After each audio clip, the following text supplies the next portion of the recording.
Hi everyone, welcome to another video.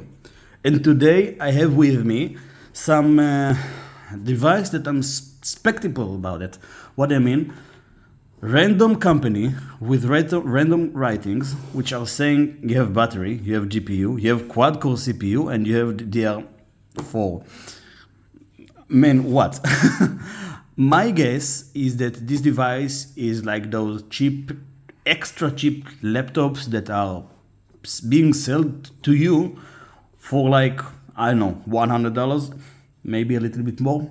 But usually those are coming as tablets. But this one is a full laptop with a full keyboard, full screen. I would like to go through with you about it, what are my thoughts about it, and basically why you should not buy this one. It's not a ThinkPad, it's not Lenovo, it's not Dell, it's not HP. It's a random company called Nextbook, and I couldn't figure out if that's like their brand name for their devices or it's like a bigger company. But we are going to find out ourselves, right? So the full model name is M14100BCP. What does it mean? Nobody knows. It's a 14.1 inch quad-core CPU with Windows 10. But these days new laptops come with Windows 11. But let's talk about it. That's another point. What else this one has? So it has DDR, it has storage RAM. It says 128 gigs of RAM, but it's a lie. I think it's a misprinting. What I mean, I think it's not the right place. Soon you'll see, because over here you have like this RAM, and over here you have DDR-RAM. You have a picture of RAM, and over here it says DDR-RAM. This laptop comes with storage of 128 gigs of RAM and storage of 128 gigs and RAM of 8 gigs. Nothing special. The CPU N4120. It's a Celeron CPU. It means that it's the worst, but let's keep on seeing what we have over here. 5000 milliampere. That's a battery that's a size of a device, of a cell phone. GPU Ultra HD 600. That's a joke because that's not really a GPU. That's the onboard graphics. LCD screen. That's a TN screen, which means it's a really low quality and lower than HD. What do I mean lower than HD? That's HD ready resolution. What else?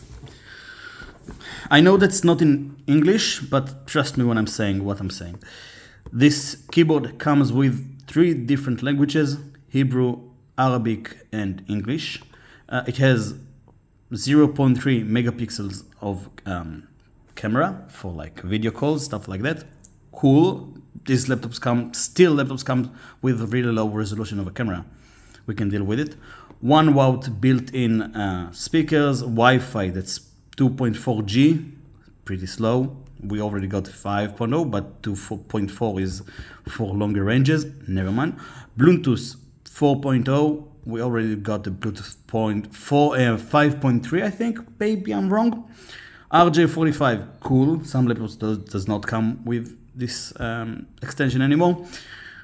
SD card that can expandable up to 128 gigs. Today we have like much more space being used by SD cards.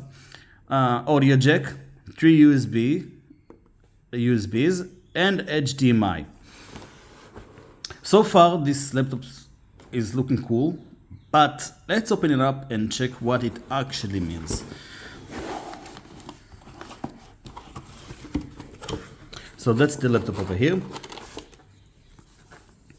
Nextbook. Kind of heavy in the first touch. That's a 14.1 size, right? It weighs like, the weight is about 1.8 kilograms, which is pretty heavy for this size. But I don't mind about size, the weight, sorry, because if I'm like typing on a notebook, I don't care how much it weighs. Let's go through ports. So let's start with the right side. So we have audio jack, RJ45 with a cool mechanics, USB 3.0, USB 2.0, and the SD card reader. On the back, we have nothing. Over here you can see the exhaust and maybe another exhaust, I'm not sure. On the left, you can see that it's in sleeping mode, probably. Yeah. There is this port, but actually it's not a port. It has nothing. My guess, it's a Kensington lock that is located in a weird space. Over here, probably there is another version of this laptop that comes with Type-C, but this one does not. HDMI, probably 1.4, maybe lower than that. USB 3.0 and the DC in. The charger, I've already opened it up in another language, of course. Sorry, and that's the charger. It's a basic charger. Let's see what it says. Output 12 watts. It's a size of a charger for a phone. But never mind, let's open it up, shall we?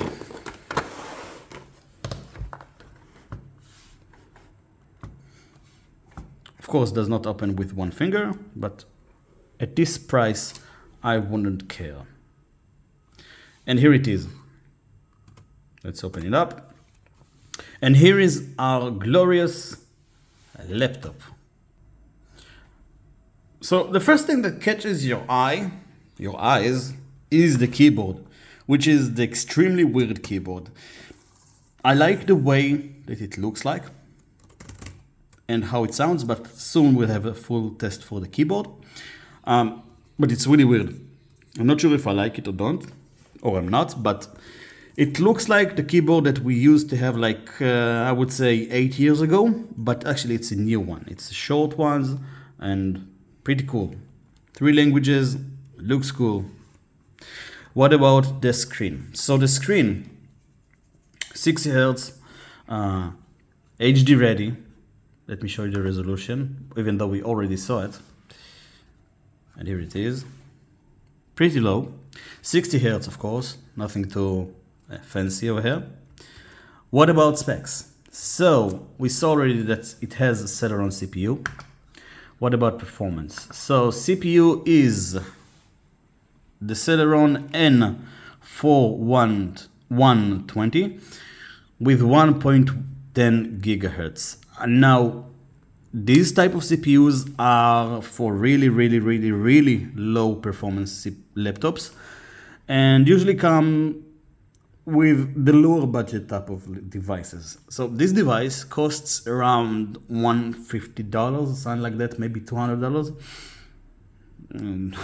That's really low. But let's keep on checking what's going on. Memory, DDR4, which is respectable, but my problem with this device is that it has a speed of 2400. Now, why do I complain about it? Because DDR4 usually come with a speed of 2666, which means that it should be a little bit more faster. This one is tweaked a little bit slower for some reason, which is, I think, not the best way to deal with RAM. So the SSD, we like SSDs, right? Well, we have this random type of SSD, Faxiang X201 128 gigabyte. Usually those random companies come as a really lower speeds than usual and are not recommended. That's what I'm saying. GPU, as we said in the external box, this one comes with an Intel UHD Graphics 600. That's an onboard GPU and the laptop cannot run without any GPU. So yeah, that's a really weird kind of advertisement. Now for the keyboard test. Now, again, I want to say that this design is really unique. It feels kind of good, but let me show you what I mean by kind of good. Let me type on it for you, okay? And let's say I'm writing, hello world, welcome to this video. Cool, right? You're typing really fast, high quality of keyboard, but no. Let me retype this and I won't say anything. And hear the keyboard and how it sounds, all right? Hello world. Sorry, I said I won't talk.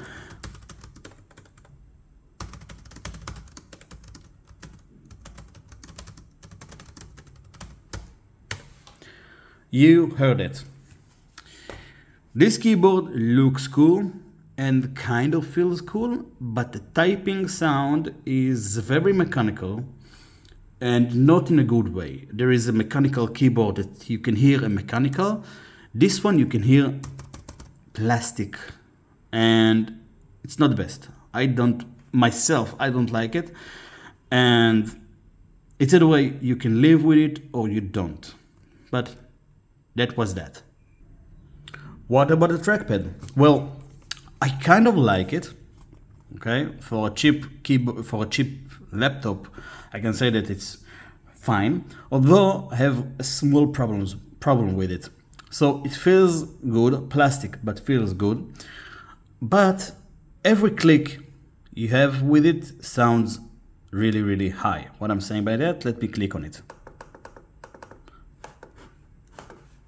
You can actually feel and hear the trackpad. It feels really tactile, extremely tactile, and you have to add a little bit weight for the press.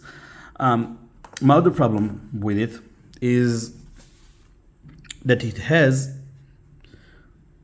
4 different type of clicks. What I mean by that? So usually if you click on the right side, there is like a menu should open up, right?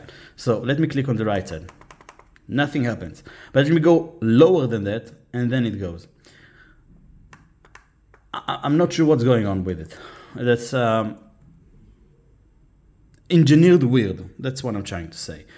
You can live with it, but just weird. That's what I'm saying. It's kind of precise. It doesn't like low speeds, but you can live with it. And except for that, it feels good. And what about sound? Well, let me have a test with you. So this song is Hip Jazz by from the site bensound.com by Benjamin Tissot. So let's check how it sounds, right?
So you've heard it, right?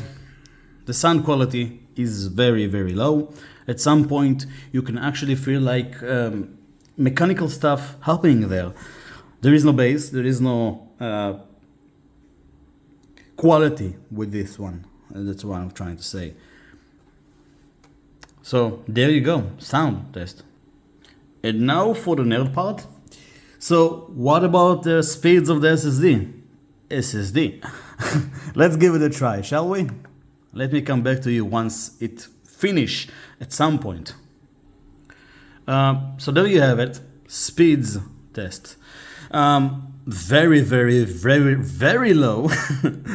Less than 500 read and less than 500 write.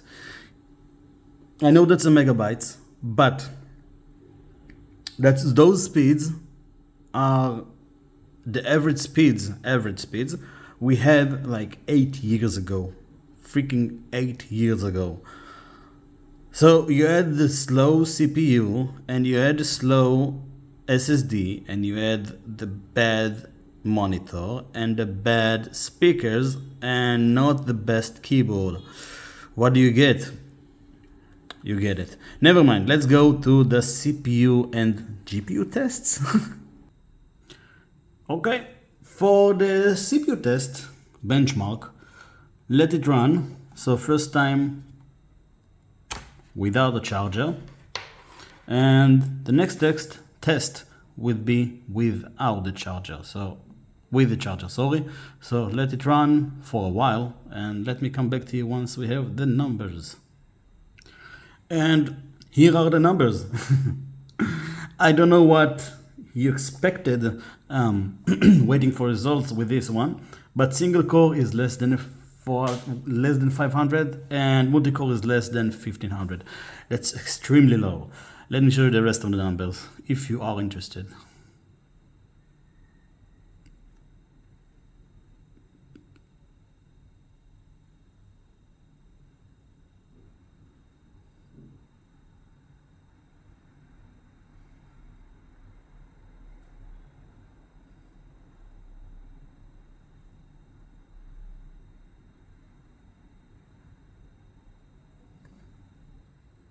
And now for the CPU benchmark test with the charger, and let me come back to you once the numbers are back. And the results are back. No major changes. Still single core less than 500 and multi-core less than 1500. Those scores are with the charger and those without the charger. Really low difference. But let me show you the rest of the numbers if you are interested.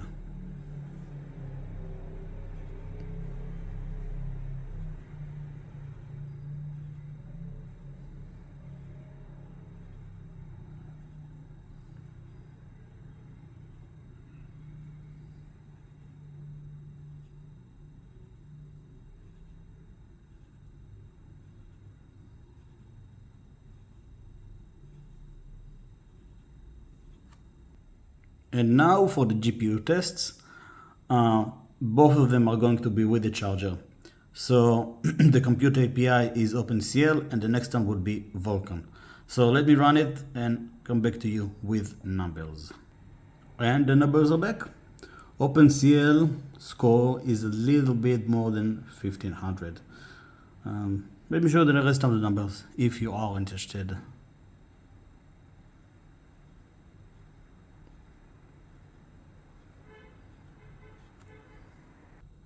And now for the second GPU test, the Vulkan. Let me run it and come back to you with numbers. Look how long the test takes. Taking. Usually the Vulkan test and the OpenCL test, the GPU test, are really fast. But this one is taking its time. I would say it's like 5 times slower than the normal tests. But let me wait for the numbers and show you them. And finally the results. So for the Vulkan score, it's a little bit more than 1600, but it's more like 1700. Anyways, let me show the rest of the numbers.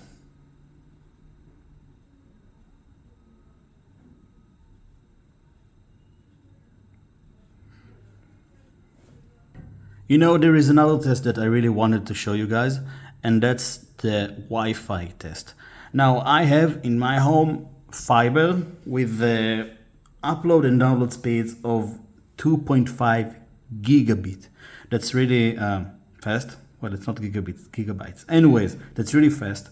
And let me show you the speeds of the Wi-Fi over here, okay?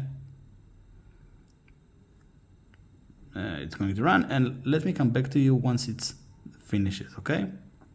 So those are the results. Download less than 50 megabytes and upload is a little bit more than 30. Now that's really bad. I mean, my Wi-Fi over here is on average 800 upload and 600 600 sorry 800 download and 600 upload. Look at the numbers that this one gives. That's really, really, really bad. Those numbers are like 15 years ago, okay? Let me go a little bit extra. Those are not acceptable, and even an adapter that you buy at, I don't know, any retailer store for better Wi-Fi, you'd get a better Wi-Fi. For like $10, you get a better Wi-Fi. This is not acceptable. So I think you saw it all.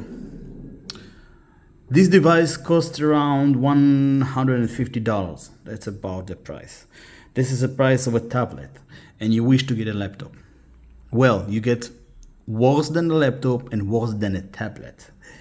Yeah, there is a Windows. Yes, you have a camera. Yes, you have a keyboard. Yes, you have a monitor. Yes, you have a CPU. But what do you get for those $150? Well, you get bad CPU, bad Wi-Fi, bad RAM, bad SSD, bad monitor, not the best keyboard, quite heavy laptop, which again, not a problem for me or you or whatever. All around, this device is very problematic, and if you'd give me $150 and ask me, either way, buy a brand new device or buy like 6 years old good laptop, I would go when buying the second-hand good laptop. You'd get much better screen, much better keyboard. Yeah, there's going to be scuffs and scratches, but you'll get a good thing, good device. This device is like a punish. I would call this one a punish, because if you go on the back and see, it says something for home or use office. I mean, you saw the results. You saw everything about it. Those results are bad. And let me show you two problems that I found with it. So let's say I want to type Google, all right? Well, the G isn't being pressed unless you press hard on it. It looks like there is something stuck beneath it. And let me show you another thing. And that's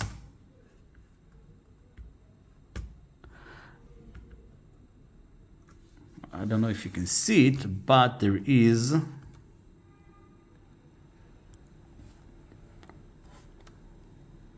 over here a dead pixel. There is a dead pixel with a brand new device. I don't know if this manufacturer has like a QA or anything, but well, you get it.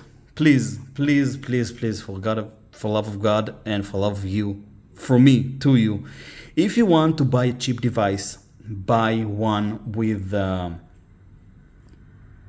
manufacturer that have respect for its customers, a one that would sell you an i3 and I would give, you know what, go with the 4 gigs of RAM, but don't get this one, please don't, you regret it. And the only person that I see who could buy this kind of a device is a 16 years old that does not know anything about hardware, laptops or anything, and he sees like, oh, $150, that looks really cheap, and it has like 4 CPUs, and it has DDR4, and it has Wi-Fi, and it's a good advertisement, but it just does not worth your money.